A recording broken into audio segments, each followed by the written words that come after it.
أعوذ بالله من الشيطان الرجيم بسم الله الرحمن الرحيم. Hasbunallah. We're asking our Shaykh inshallah to send us something for us to take and to put it in our lives, not just for us to sit and to listen to, but for us to put it into our lives to change our minds. The Sohbets, to change our minds, to change our hearts, because the Sohbet is coming from Deen.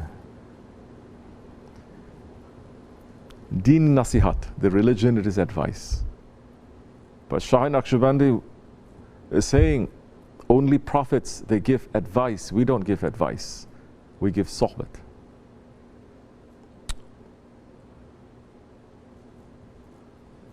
If you take that Sohbet and you put it in your lives, that is when you're going to see some changes that is going to happen to your religion.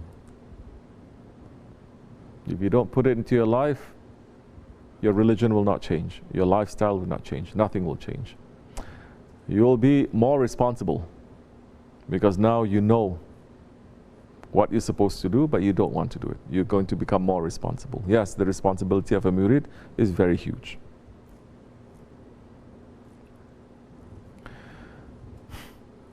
So, our brother here has a question saying, how do you prepare for hardship in times of ease? He's saying these are the easy times. How do you prepare for the hardship? What hardship we're talking about? What is the ease that we're talking about?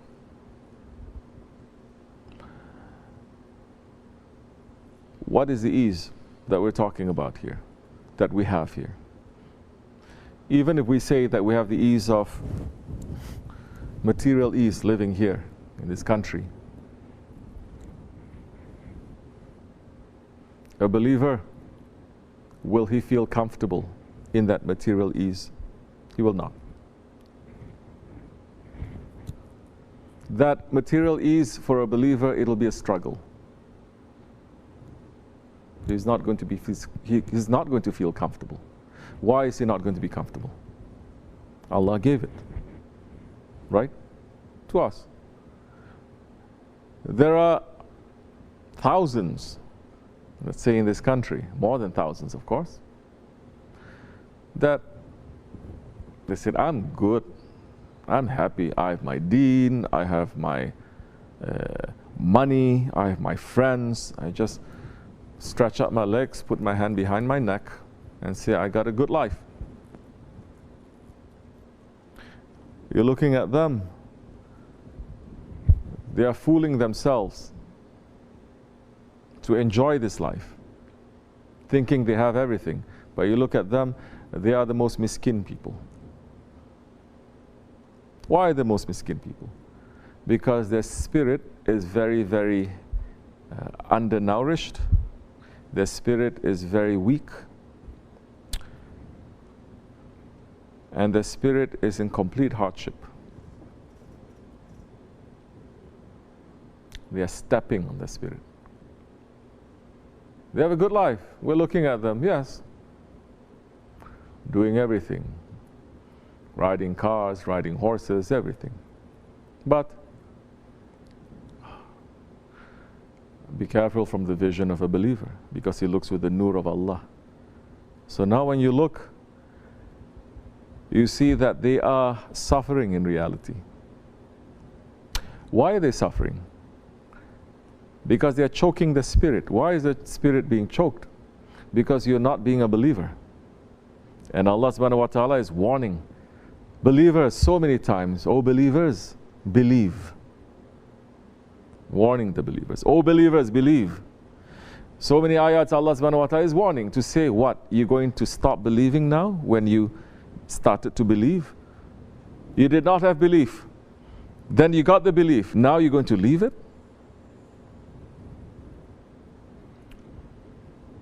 So the faith always has to be protected.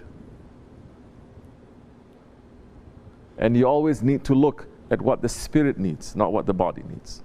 One of the things that the spirit needs and understands is what the Prophet ﷺ said, this ummah is one nation. It is like one body. When one part suffers, the whole body feels the pain. So I'm saying for a believer, when he has comfort, he is not going to be comfortable.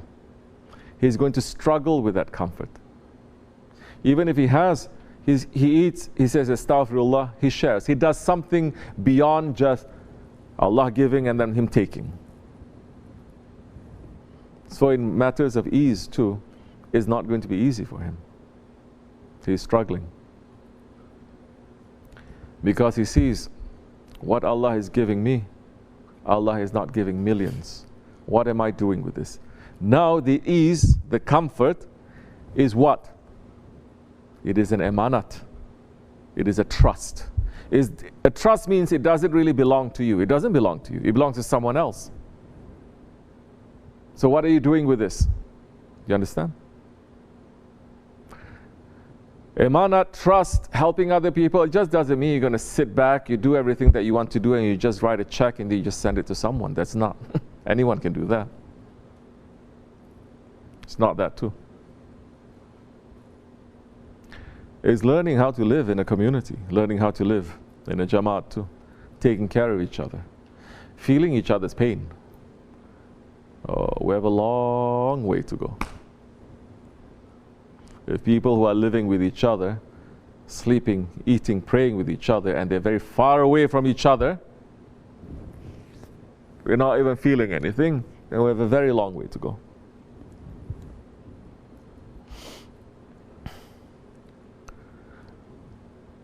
For a believer, the hardship that comes to him, is that a hardship?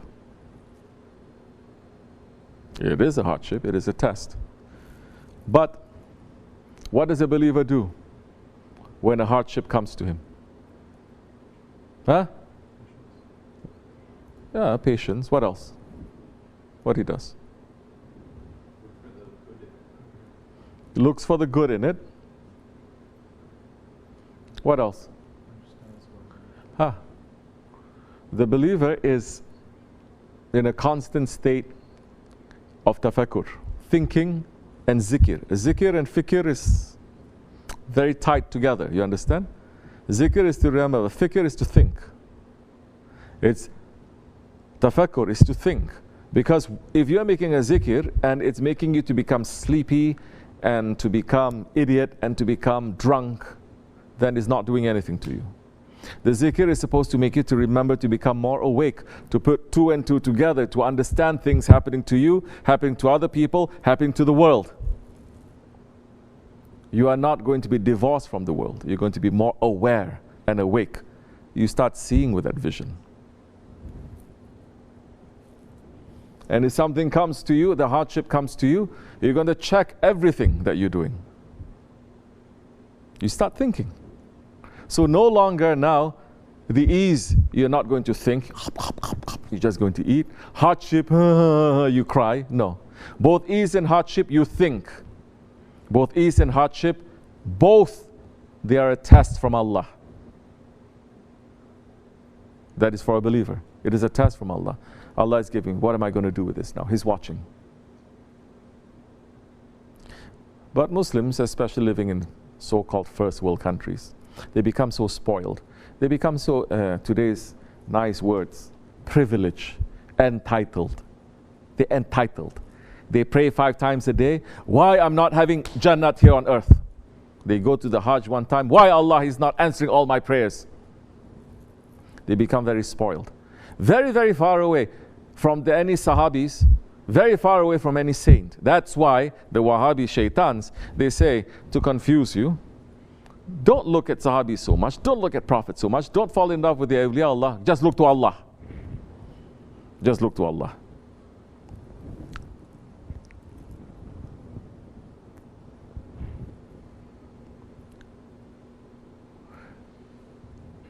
And in the first surah of the Quran Al-Karim, Allah is saying for us, look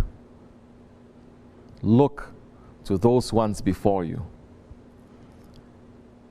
Look to those ones who are doing good things that I am loving, and look to those ones who are doing wrong things that they have made deviation and I'm upset with them. Ask this from me.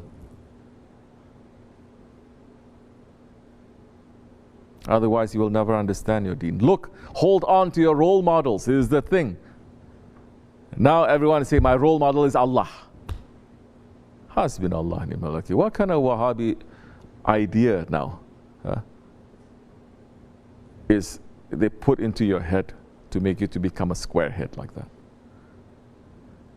That's why everyone is becoming very, let's say, spoiled, very depressed. They have a lot of fear, they have a lot of anxiety, everything. Because you don't have your role models that is in front of you, that's for 1400 years, not just 1400 years ago, but for over 1400 years that they dealt with issues, physical, financial, psychological, mental issues, yes, also. Over 1400 years, they dealt with that and they knew how to deal with it. And they were holding on tightly to their Prophet and their Lord. But we are not looking at all of that. We're not looking at them. We're just looking at Allah and we're looking at our own pain. What is it that is here in this Osmani Dargah that we're always looking at? Shaykh Effendi. Are we describing how wonderful life he has? Are we describing how much ease he has, how much comfort he has? Or are we always talking about the difficulties that he went through? When you speak about the awliya Allah, are we talking about, this is the other thing, are we concentrating on their karamats? Are we concentrating on the wonderful special powers, the special maqams? Are we talking about how much they suffer for the sake of Allah? How much hardship they have? Same thing with Sahaba Kiram. Same thing with the Holy Prophet ﷺ. We're looking at all those hardships now. When you compare them and you compare us, you will get a better idea where you are, how much you should be feeling. You understand how much? Yes, everybody goes through something. But no one can say you went through what the Sahabis did. No one. Yet they are the most happy people. They are the most satisfied ones. They are the most ones that are in control.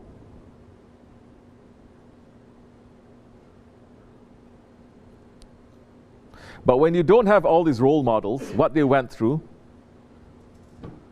and all you see around you is people happy, posting pictures, eating, drinking, going on vacation, happy, happy, happy, continuously. And you look at your life like this.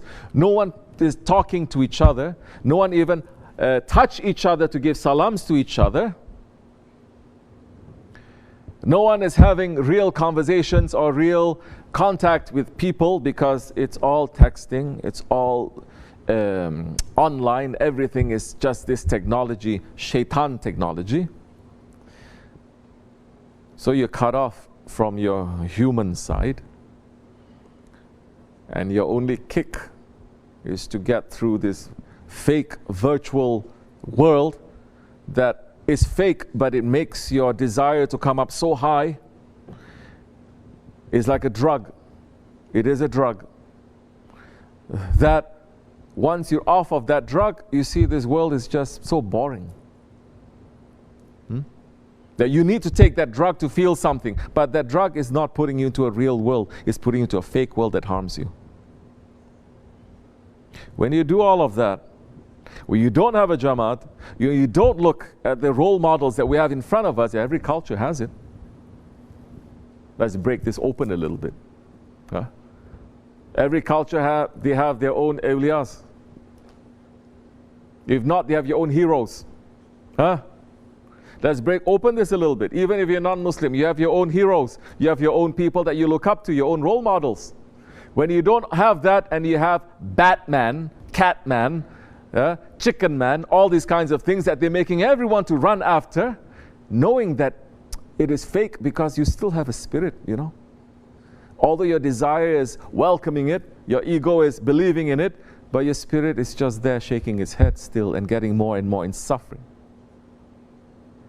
It will bite back to you. You finding this boring? You can go.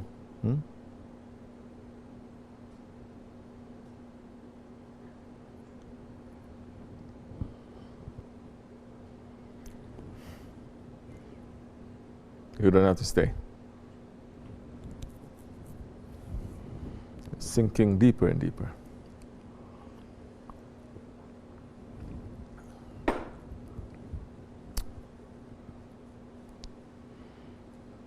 So,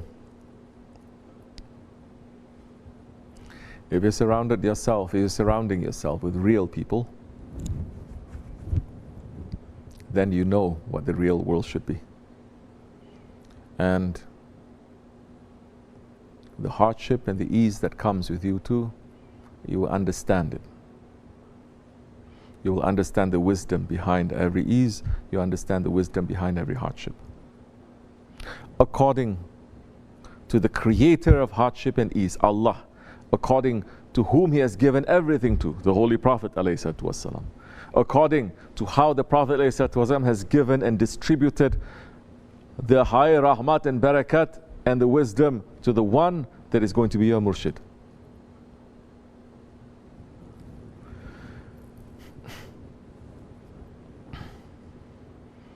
Otherwise, then the smallest thing that is not fitting to your ego, you're going to find it to be the biggest disaster.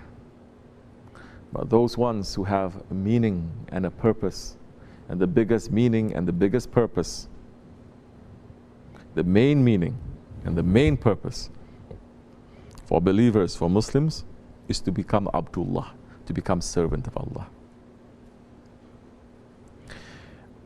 But you are not going to school for it. You are not studying to become that servant. You are not finding out how to become a servant to Allah. You will get every kind of mental torture to you. Every kind of mental disease coming to you too. If you have a strong purpose and if you understand that time the biggest tests come to you, and it's not going to shake you. You're going to suffer a little bit, you're going to cry a little bit, but your faith gets stronger and Allah raises your station at that time. And there are so many people living now in this world, Muslims, who are under complete torture, and they're still holding on to their faith. Their faith doesn't become weak, and they're not allowing anything to destroy them.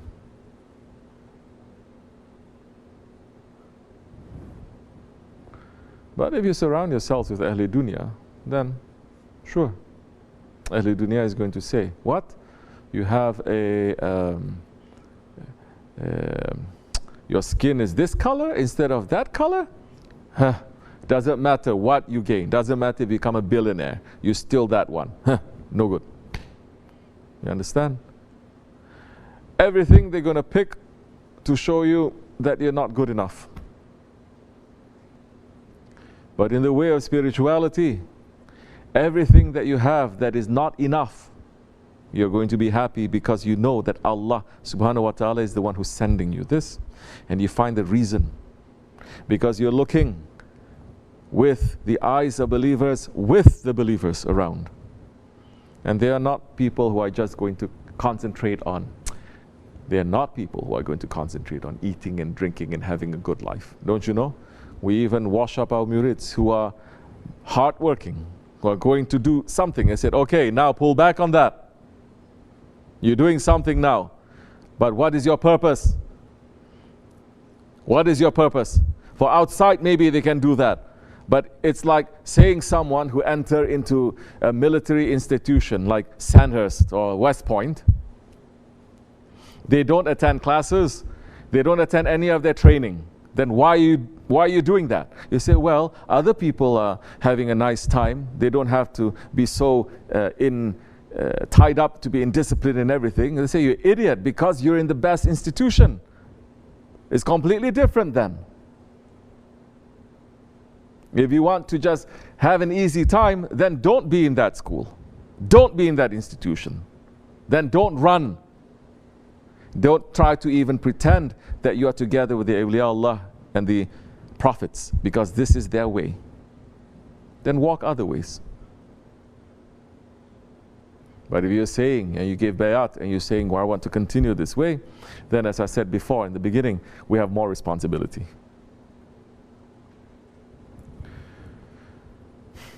May Allah make us to wake up a little bit more.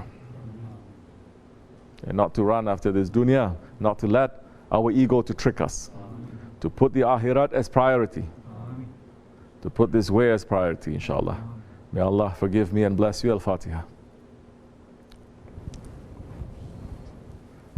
Ameen.